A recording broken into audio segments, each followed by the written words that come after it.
All right. Hey, everybody. How's it going? We're talking about. Hey, everybody. How's it going? It's going great. Thanks. What are we doing? Hey, everybody. This is The Tall King Suggests. I'm Cody, And I'm Kevin. and we are just talking. Today, we're going to be talking about Pirates of the Caribbean Dead Man's Chest, the second in the trilogy of Pirates of the Caribbean films. This one came out in. Let's see, what grade were we in? 2007. I must have been off on that first one. That didn't come out in third grade. Must have been 2005, fifth grade, right? 2004, maybe fourth grade. Numbers are Numbers are hard. numbers are hard. What did you think of Pirates of the Caribbean Dead Man's Chest, Kevin? So I know, like, first impression ever watching the movie, I remember just being impressed by the look of Davy Jones. Yeah. And that feeling is still relevant. Yeah. Even now. Like I can't believe that came out when it did. It's a 13-year-old movie. It's over a decade old now, and it looks better. He legitimately, I'm not being hyperbolic. He looks better than some CG characters today. A lot, I would say, even honestly. I would say a lot as well. I remember being impressed with that. I don't really remember too much about like how I felt story-wise. I don't think I was really concerned about that as a kid. Yeah. Hard. Me neither. I remember when I watched it for the first time, I wasn't able to follow anything. No. I was probably in the same boat. Yeah. The same boat as you. Mm-hmm. Watching it again, like I feel, there is a lot going on, but I'm able to connect the dots enough that if you pay attention, you can follow it. Even if it's your first time, you can follow it. It is a little bit more convoluted than some movies, maybe. Yeah. And there's a little bit more going on. More so than the first one, too. I think so. Tonally, this movie is very different. Yeah. It's kind of funny because this happens with a lot of movies. You got it with Star Wars, Empire Strikes Back, Indiana Jones, Temple of Doom. The second movie, a lot of the time, is kind of darker. Yeah. And they did that in this one for sure. Yeah. It's welcome, I would say. You see a guy at one point with like a sucked off face or something. Yeah, that's like there's some cool gnarly visuals in this movie. Yeah, I mean, I really like this film. I think it does a great job of continuing the story in a way that feels pretty natural, I would say. I think you could make the argument that Will and Elizabeth's story was kind of done by the end of the last one.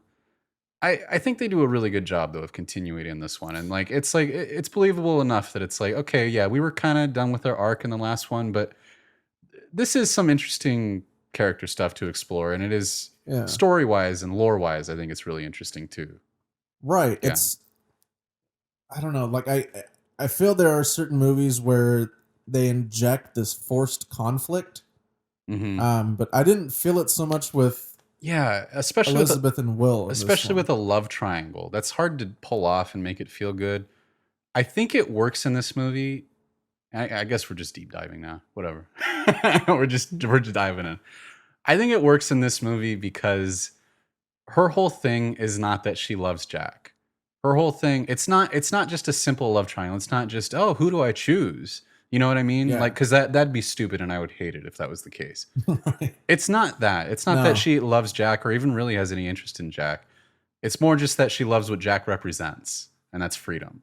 Yeah. That's what she's chasing after, and that's kind of what she's like exploring in this movie. It's like, do I want to go this route and like do the whole pirate life thing, or do I want to go with Will and do the kind of more normal life type thing? And they explore that well in this movie, and I don't think it gets enough credit for that. I really like that in this film.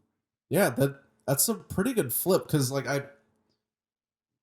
after that first movie, it kind of does seem like their arc is complete. Like, okay, they're gonna go get married now. Mm-hmm. Okay, but then like it's filling in that gap between that moment and like happily ever after, right? And it's nice. You get to see this other type of struggle happening that wasn't as prominent. I mean, it wasn't even in the first film. There wasn't any inkling, right? Of not really. No, it was more. Yeah, no. There's even that one line where Jack's like at the end, he's like, "It would never have worked between us, darling," or whatever. It's like it kind of comes out of nowhere, but it's like, okay, because you're doing something different with it, because it's not stupid. I like it. So let's talk about the very beginning, because I love how this movie opens. right? It opens on this like freaking crazy prison. Like it's just like the most Yeah. gnarly thing you've ever seen in your life. Like a guy's being dragged by his feet. His it looks like he's been ground to the bone. His feet are all bloody. Another guy is in a cage getting his eyes pecked out by a crow. Like right off the bat, we're like, oh my gosh, I don't want to be here. Yeah. And they're like tossing. I love this is just how they dispose of bodies. They give them a little like funeral almost with coffins. It's like, Yeah. okay, treating them better in death than you do in life, I guess. All right. And in one of them, we see freaking Jack blow a freaking what is it, a seagull or Bird, something? yeah. Yeah. Pokes his head up, periscope. Yeah, with his gun. Yeah, as if that matters. And then he busts out, and it's like, hell yeah, Jack Sparrow's back, and I'm ready. Like I feel like that was such a great way to introduce him because it's like you're almost not expecting it, you know? No. You're not expecting Jack to be in there, and it's like, oh, he's doing something. Yeah. I don't know what he's doing, but I'm in. Right. And when he pops out, that's when the music plays. Yep. It's so good.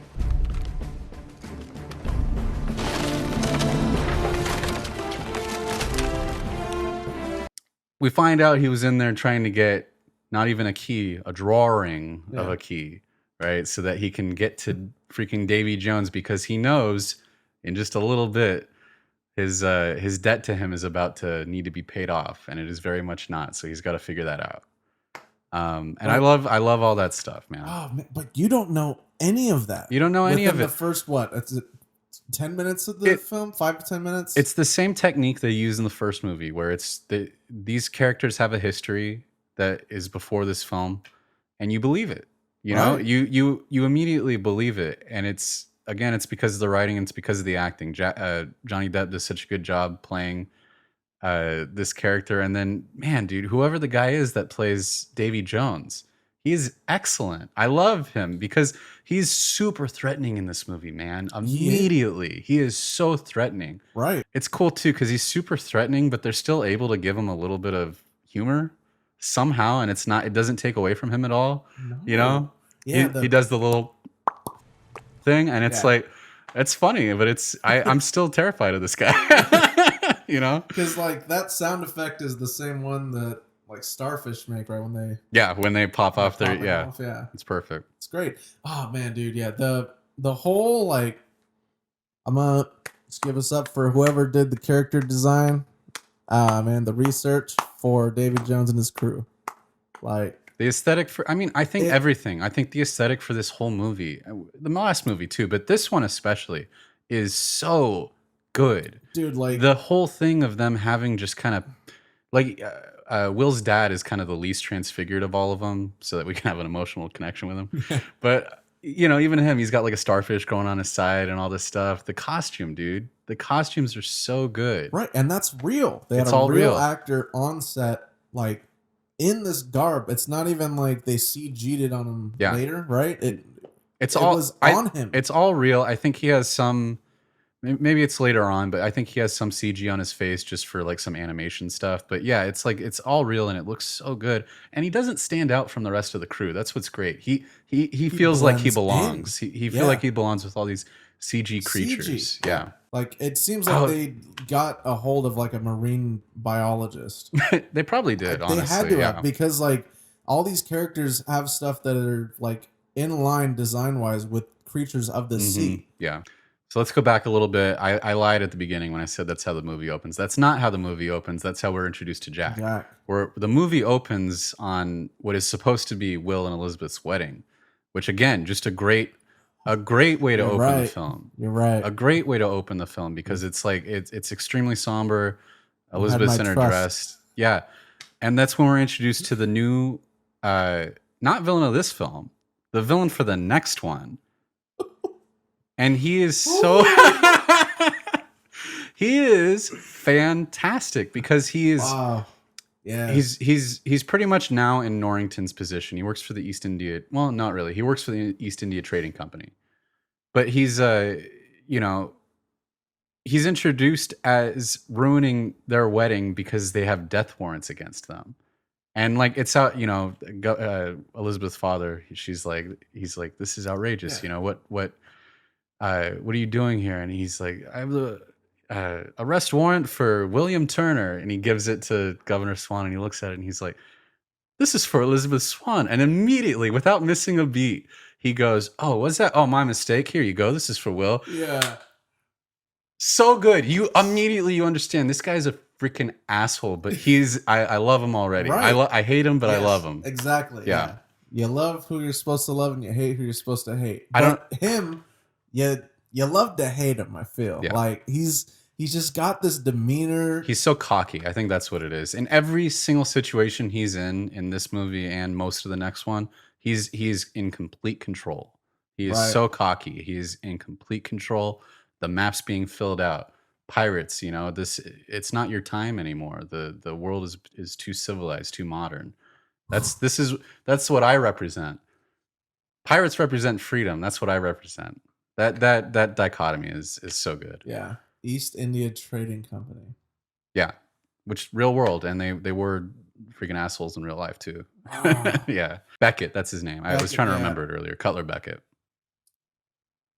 Man, dude, like I know I didn't notice this in the first viewing of the film, even though it's in your face. But there's a scene right where Jack is on an island. Yeah. And he picks up a rack of spices and he turns it over, and it's the East India Trading Company. Oh yeah, yeah. But it's like this when he's in the tribe, yeah. This island is out in the middle of nowhere, and yet they have something from the East India Trading Company. Mm-hmm. Like that's saying a lot about Beckett and his character, but also, I mean, his whole mission statement, everything. I mean, it's great. I love that. It's kind of funny, that whole segment. It almost feels like filler, but it's fun. I feel like it's like just kind of a fun action sequence. Everything in it, you know, it's like the whole. I love the crew in the balls. They're like swinging back and forth. They're competing against each other. There's the one crew who's the new guys. There's the old crew who's the older guys from the last movie, competing each other to race up this thing. And they're rolling down the hill. Just a fun action sequence. I think it's really well executed. It is, yeah. And then the scene that gets Will and Norrington and Jack all together. Yeah. That scene's really good because the dynamic between all the characters is established by that point. So when stuff's going down the screen, you're ready for it. Well, let's get into Norrington too, because I loved him in the first one. In this one, I love what they did with him. Right, they continue to make his character excellent. He is so good, and I pointed out just because I feel like he kind of gets lost in the shuffle a little bit because there's so many characters, there's so much going on. You're trying to keep track of so much, but immediately you understand his motivation again, right? He has lost his freaking status, right? He has lost everything. He's lost everything. Yeah, and it's because he gave Jack a head start. It's because of that, right? It was like a mistake, and now he's part of Jack's crew as penance. Almost, it's what a great flip. Man, yeah, that's really good. Yeah, and he screws his character over by the end, but that's just more great stuff. You know, Beckett sending out Will to get it because he's got his own agenda. It's really smart, and we'll get more into it in the third one, but it's just so smart how they establish Davy Jones and Beckett. They're both bad guys in this movie, but obviously Davy Jones is the focus in this one, and that flip in the next one is just it's exceptional. They don't get into it a whole lot in this one, but I do like what they do with Davy Jones. I like how they hint at what's going on with him, right? They hint at more depth to his character, right? When he's playing the organ and the music box is there, it's like, okay, we don't know what's going on. Even by the end of the movie, we don't really know what any of that means, but they're planting the seeds, you know, and I really like that. Dividing him from her and her from him would only be half as cruel as actually allowing them to be joined in holy matrimony. Aye. Right. It helps knowing that there's more to him, helps flesh out his character even more, because even if that wasn't there, I would still like him, but it being there, it's like, oh cool, I'm gonna get even more about him in the next one. That's cool. Yeah. And like I don't know, even though he's this creature, right? This captain, you still feel like there's some level of humanity to him. Yeah, which is crazy because he's completely CG. Right. And like, just credit to the animators, you know, it's like, it's exceptional.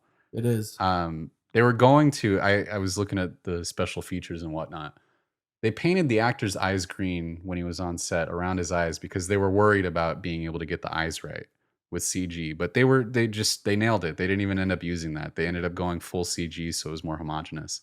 And you can't tell. It looks fantastic. His eyes. They probably spent a lot of time on it because his eyes are like very believable. Yeah. Man, because like you can feel like emotion. Yeah, well, when he's playing that organ and he's really like going at it, and the music is going and all that, it's like it's really good. It's chills. Yeah, I love it. I think I see it. What do you think of the whole William and his father thing in this movie? They kind of establish Will going after trying to save his father. Yeah. I like it. It's his dad isn't really the person who he thought he was, but that doesn't stop him from caring. About his dad, and he still wants to help him. He's still his dad. Yeah. Yeah. I love that. Well, and it's great too, because I mean, what is it? I think the way they kind of meet for the first time is that someone yells Mr. Turner to grab the rope, right? And they both go at the same time. Yeah. Yeah. And then he realizes it's his son and he loses his grip. It falls or whatever. The captain comes out. All that stuff is great. But just he sacrifices himself. He had a set number of years on this vessel. He plays the dice game and he gives all his years to, or he takes all of William's years so that he doesn't lose the game. A very fatherly sacrifice to do. I love that. Just strengthening that relationship, making it more believable.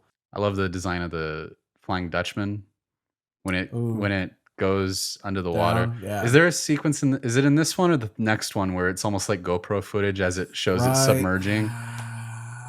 What good direction, man. I love that stuff, man. They did something similar in Rogue One with the X-Wings coming out of hyperspace.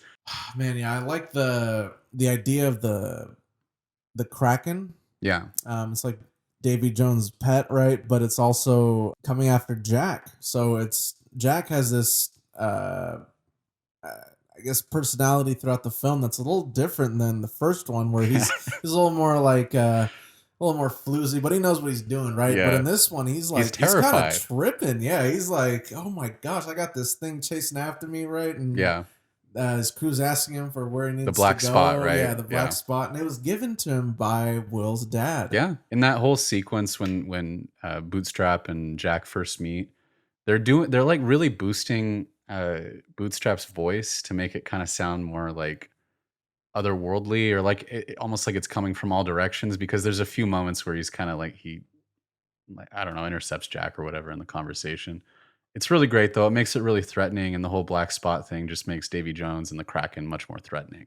Right, because we haven't seen him at that point in the film. Yeah, when he's given the black spot. Talk about building tension. Well, I mean, I love they run the Black Pearl ashore. The whole ship is just on the beach. Yeah. I love that visual alone is great.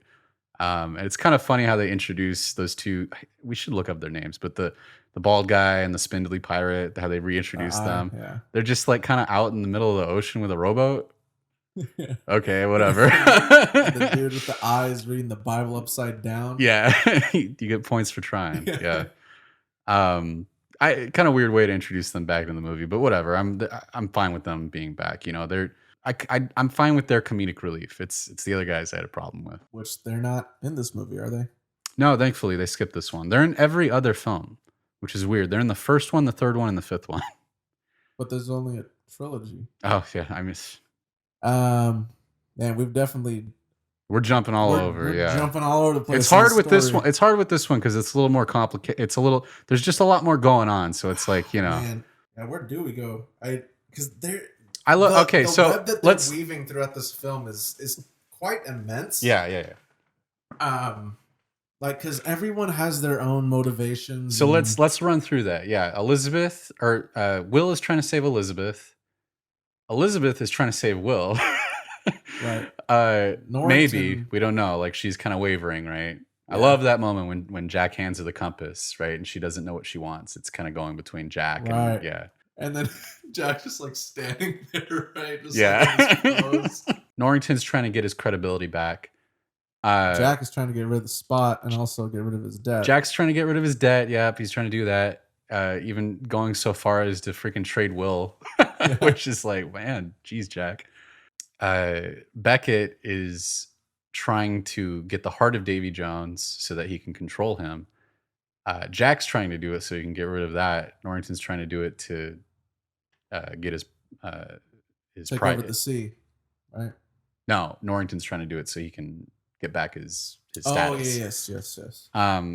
So it's all like, it is all, you know, it's all kind of, it's all vectoring at the heart of Davy Jones, right? Everyone is trying to get it for one reason or another.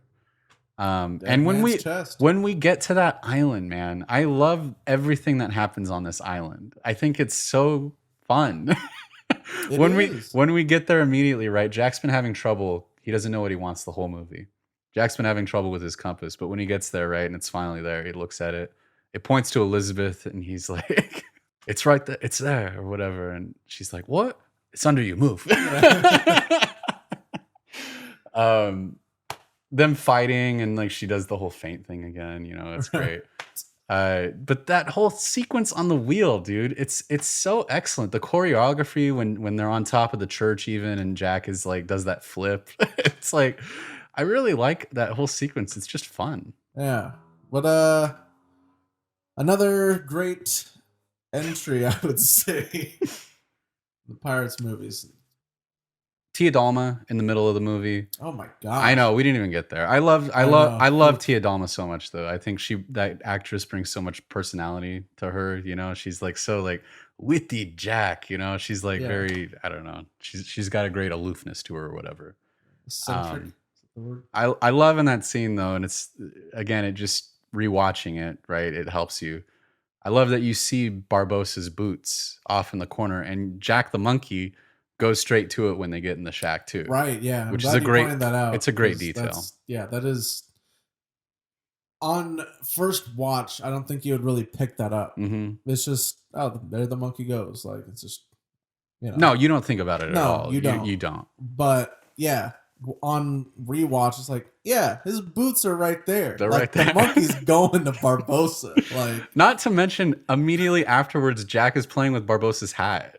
Again, it's just like something that you don't necessarily compute when you're watching it the first time, but it's all there. No. It's all there. And I wonder if like Jack knew in that moment. I think, yeah, he must have been. He must have been thinking about it. Yeah. So at the end of this movie, Elizabeth makes the decision to trap Jack there, and she tricks him basically, right? Because she's making out with him at first, and Will sees that, of course. Got to have that drama. Right. Will sees it before he goes down, and they row off. That whole sequence beforehand was excellent too.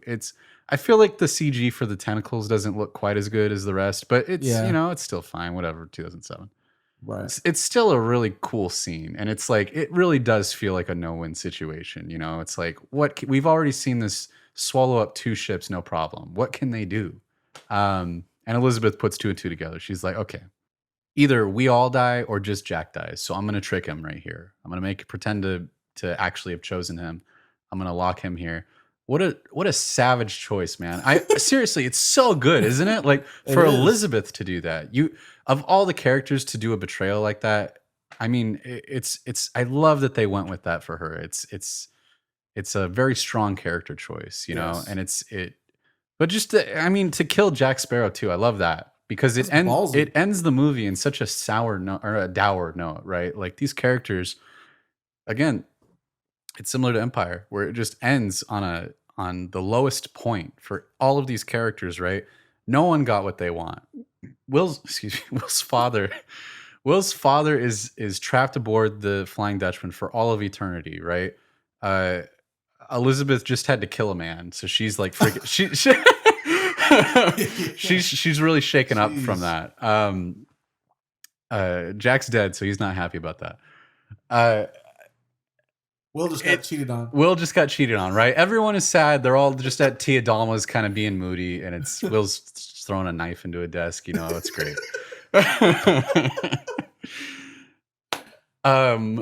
And they're like talking or whatever, and then Will looks to Elizabeth, and he's like, and then everyone says I, except Elizabeth. She says yes. She's got to be different. And she's like, all right, you'll need a captain who knows those waters. And who comes down the freaking stairs? He sees Boots first. He goes back to them. They're all like looking up. Who is it? Yeah, these camera movements are good, too. It's so good, dude. And then freaking Barbosa is back. The ending to this movie is one of my favorite endings to a movie ever. It is so hype. There's nothing that gets me more hype for the next movie than the villain from the last one coming down and saying, "All right, I'm gonna be your freaking captain. Let's go get Jack back." The guy who mutinied. Let's go, and he gets the apple. Yeah, he finally gets the apple. By the apple, the monkey's on his shoulder. Yep, that ending is quite nice. It's so good. I will say, like, because in terms of like setups and payoffs, you as the viewer have been disappointed. Yeah, to an extent. No one really won. No, in fact, everyone lost. The bad guys won. The bad guys. Won. So, at the lowest of the low, comes the villain to be one of the heroes. Yeah. It's such a great flip, dude. It's a great flip, yeah. Jeffrey Rush was just so good in that first one. There's no way you can't bring him back. Anna Maria was so good in that first one. There's no way. Oh, wait. She wasn't, I mean, she was good. She wasn't Barbosa good. No. I didn't care that much. All right. What would you rate this out of 10, Kevin? I want to say 10, but there's something that. Well, let's dig into it then. What do you not like about this movie, or what do you think could be done better, or what do you wish could be done different?